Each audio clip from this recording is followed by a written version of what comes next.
We're at a medical center. A medical center in Wilmington, owned by or partnered by one of the elders of our church denomination.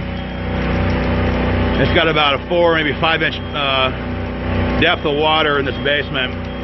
We're getting one pump going right now.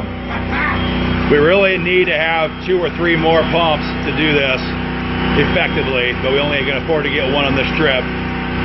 So thank you to everybody who helped us get this, and we appreciate it. If you guys want to help out more and get us more pumps, help out more people's basements and office complexes and stuff, we sure appreciate it.